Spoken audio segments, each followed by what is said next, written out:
ஆயிஷா விழுதல் அனைவருக்கும் பணிவான வணக்கங்கள். 81 இன்எலிஜிபிள் டீச்சர்ஸோட நிலை என்ன? இதில் பார்த்தீங்கன்னா final year TET pass, BEd படிக்கும் பொழுது final year student TET pass ஆகிட்டு நியமன தேர்வு எழுதியிருக்காங்க. சிலர் தேர்ட் செமஸ்டர் இருக்கும் போது டெட்டு பாஸ் ஆகிட்டு நியமன தேர்வு எழுதியிருக்காங்க. இதனால் இன்எலிஜிபிள் ஆனவங்க இருக்காங்க. அதன் பிறகு ஈக்குவலன்ட் ஜிஓ இல்லை அப்படின்ற ஒரு இன்எலிஜிபிள் லிஸ்ட் இருக்குது. அப்புறம் நாட் ஏ ஸ்பெஷல் பிஎட் முடிக்காமையே சில பேர் அந்த டைப்போகிராஃபிக்கல் எரரில் இருந்ததுனாலையும் இன்எலிஜிபிளாக இருக்காங்க. இப்போ முக்கியமாக பார்த்தீங்கன்னா ஈக்குவலன்ட் ஜிஓ இல்லாதவங்க நீதிமன்றத்தின் வழியாக சென்று கோர்ட் ஆர்டர் பெற்று அதற்கு ஜிஓ வாங்கி எலிஜிபிள் ஆகிட்டாங்க. அதேமாதிரி ஃபைனல் இயர் ஸ்டூடெண்ட் பார்த்தீங்கன்னா ஃபைனல் இயர் ஸ்டூடெண்ட்டும் என்சிடி நாம்ஸை வச்சு நீதிமன்றத்தில் பெட்டிஷன் போட்டு அதற்கும் தீர்ப்பு வாங்கிட்டாங்க. இந்த ஆசிரியர்களுக்கான வாட்ஸ்அப் குரூப் லிங்க்கு நான் டிஸ்கிரிப்ஷனில் தானே ஜாயின் பண்ணிக்கோங்க. இப்போ பார்த்தீங்கன்னா தமிழ் டிபார்ட்மெண்ட்டில் 13 இன்எலிஜிபிள், இதில் ஒரு 3 டீச்சர் கவர்மெண்ட் கோர்ட் ஆர்டர் வாங்கிட்டு உள்ளே வருவாங்க. அடுத்து இங்கிலீஷில் பார்த்தீங்கன்னா 14 டீச்சர்ஸ் இருக்காங்க. இந்த 14ல் இதை பார்த்தீங்கன்னா not a special BEd as per notification 6C required minimum qualify தான் ஃபைனல் ஸ்டூடெண்ட்ஸு. இப்போ நாட் ஏ ஸ்பெஷல் பிஎட்ன்ற ஒரு கேண்டிடேட்ஸ் பார்த்தீங்கன்னா ஒரு சிலர் டைப்போகிராஃபிக்கல் எரர், ஒரு சிலர் அந்த டியூரேஷன் கோர்ஸ் வந்து டைமிங் சரி இல்லைன்றது ஒன்று இருக்குது. இந்த மாதிரி ஆசிரியர்கள் உங்களுக்கு டவுட்ஸ் இருக்குன்னா அதுக்கப்புறம் இது ஒன்று SGT certificate not produced. Already கவர்மெண்ட்டில் ஒர்க் பண்ணுற எஸ்ஜிடி டீச்சர் வந்து அவங்களுடைய செகண்ட் கிரேட் டீச்சர்ஸுக்கான அந்த என்ஓசி ப்ரொடியூஸ் பண்ணாமல் இருந்திருக்கலாம், இந்த ரீசன். அடுத்து இது மாதிரி இங்கேயும் பார்த்தீங்கன்னா ஸ்பெஷல் பிஎட் நிறைய பேர் வந்து ஸ்பெஷல் பிஎடே இல்லாமல் தான் ஸ்பெஷல் பிஎடுன்ற மாதிரி அப்ளை பண்ணும்போது டைப்போகிராஃபில் எரர் ஆகிருக்கு.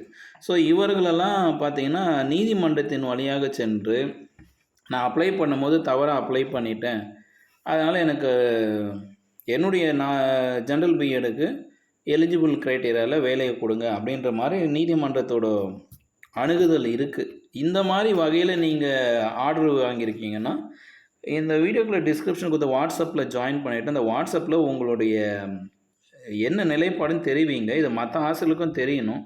மற்ற ஆசிரியர்களுக்கு தெரிஞ்சால் தான் அவங்களுக்கும் ஒரு மன நிம்மதி கிடைக்கும். ஏன்னா இன்எலிஜிபிள் டீச்சர்ஸால் பெரிய அளவில் யாருக்கும் பாதிப்பு இருக்காது அப்படின்றது தெரிஞ்சுக்கணும். ஸோ தமிழ் 13, இங்கிலீஷில் 14 டீச்சர்ஸ், மேக்ஸில் பார்த்தீங்கன்னா 9, ஃபிசிக்ஸில் 10 டீச்சர்ஸ் இருக்காங்க, and chemistry 7 teacher, botany 6, zoology 2, ஹிஸ்ட்ரியில் 7, ஜியாகிரஃபியில் 3. எல்லாமே டிஃப்ரெண்ட்டாக இருக்கும். சிலதான் இரலவெண்ட் சப்ஜெக்ட். ஜியாகிரஃபியில் பார்த்தீங்கன்னா இரலவெண்ட் சப்ஜெக்டுன்றது என்னன்றது அவங்கள கேட்டால் தான் தெரியும். அவங்க மேக்ஸ் படிச்சுட்டு ஜியாகிரஃபிக்கான பிஎடை வச்சுக்கிட்டு குவாலிஃபை ஆகிட்டு இதனால் இப்படி இருக்காங்களா இல்லை என்னன்றது இந்த ஆசிரியர் நம்மளை கம்யூனிகேட் பண்ணால் தான் தெரியும். ஸோ இது இன்எலிஜிபிள் லிஸ்ட்டில் இருக்கிறவங்க இந்த வீடியோக்குள்ள டிஸ்கிரிப்ஷன் ஒரு வாட்ஸ்அப் குரூப் லிங்க் தரேன், அதில் ஜாயின் பண்ணிக்கோங்க. ஜாயின் பண்ணிட்டீங்கன்னா இதில் இந்த குரூப் லிங்க் தான். இதில் ஜாயின் பண்ணி இந்த 81 பேர், இந்த 81 ஆசிரியர்களில் எத்தனை பேர் எலிஜிபிள் ஆகியிருக்கீங்க அப்படின்றது மற்ற ஆசிரியர்களுக்கு தெரிஞ்சால் நான் ஒரு நட்புணர்வோடு இணக்கமான ஒரு செயல்பாடுகள் நடக்கும். ஏன்னா நமக்கு வந்து இந்த எலிஜிபிள் டீச்சர்ஸ் வந்து எலிஜிபிள் ஆகும் பொழுது ஒவ்வொரு சப்ஜெக்ட்லேயும் அந்த கம்யூனிட்டி ரிசர்வேஷன் அடிப்படையில் விளிம்பு நிலையில் கடைசியில் இருக்கிறவங்க வெளியே போகிற வாய்ப்பு 100% இருக்குது. இன்எலிஜிபிள் இருக்கிறவங்க மெரிட்டில் வந்துட்டாலும் இல்லை கம்யூனிட்டி ரிசர்வேஷனில் இன்செர்ட் ஆகும்போது கண்டிப்பாக கடைசியில் இருக்கிறவங்க வெளியேற்றப்படுவார்கள்.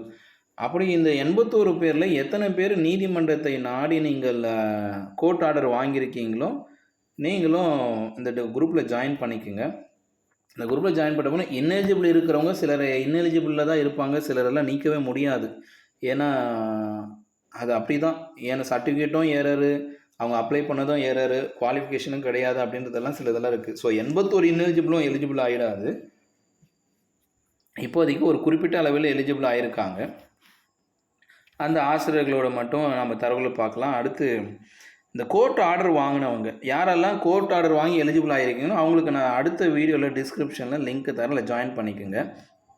இது one of the best example of இது வந்து வித்தல்டு வந்து எலிஜிபிள் ஆனது. இப்போ நான் காமிக்கிறது பார்த்தீங்கன்னா BSc and Ed integrated course botany, chemistry, zoology, bachelor of science education, அதாவது ட்ரிபிள் மேஜர் வித் பிஎட் அப்படின்ற ஒரு கோர்ஸ். இது யாரால் கொடுக்குறாங்கன்னா, யூனிவர்சிட்டி ஆஃப் மைசூரில் தான் இந்த கோர்ஸ் இருக்குது, சென்ட்ரல் யூனிவர்சிட்டி. 3 மேஜரும் சேர்ந்த மாதிரி ஒரு டிகிரி வித் அப்படியே எஜுகேஷனும் படிப்பாங்க. இது ஒரு 4 வருஷம் கோர்ஸ்.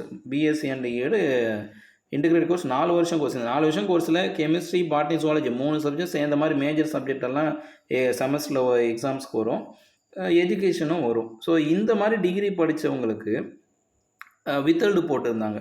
ஸோ இது வித்தல்டு போட்டிருக்கும் போது இதை என்ன பண்ணாங்க, நீதிமன்றத்தோட ஆணை பெற்று நீதிமன்றத்தின் வழியாக சென்று என்ன பண்ணிட்டாங்கன்னா ஒரு ஜிஓ வாங்கிட்டாங்க. இந்த நீதிமன்றத்தோட ஆணை வேணும்னாலும் டிஸ்கிரிப்ஷன் லிங்கில் தரேன், இந்த ஜிஓ வேணும். ட்ரிபிள் மேஜர் மைசூர் யூனிவர்சிட்டியில் ட்ரிபிள் மேஜர் வந்து எலிஜிபிள் தான் அரசு பணிக்குன்ற ஜிஓ வேணாலும் இந்த 2 லிங்க்கும் நான் டிஸ்கிரிப்ஷனில் ஜாயின் பண்ணிக்கோங்க. இந்த வீடியோவோட லிங்க் மெயினாக யாருக்குன்னா இன்னெலிஜிபிள் இருக்கிற 81 டீச்சர்ஸ். ஸோ தமிழ்நாடுல பிடிடிஆர்பி எக்ஸாம் எழுதி இன்னெலிஜிபிள் இருக்கிற அத்தனை டீச்சர்ஸ் இந்த குரூப்பில் ஜாயின் பண்ணிக்கோங்க. அதுக்கடுத்து இன்னொரு குரூப்பில் கோர்ட் ஆர்டர் இருக்கிறவங்களுக்கு ஒரு தனியாக ஒரு குரூப் லிங்க்கை நான் அடுத்த வீடியோவில் கொடுக்குறேன்.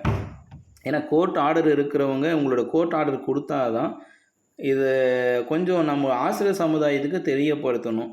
இந்த வகையில் தான் கோர்ட் ஆர்டர் பெற்றிருக்கார்கள். இந்த கோர்ட் ஆர்டர் நீதிமன்றத்தோட ஆணை வழியாக இவங்க எலிஜிபிள் ஆகிறாங்க.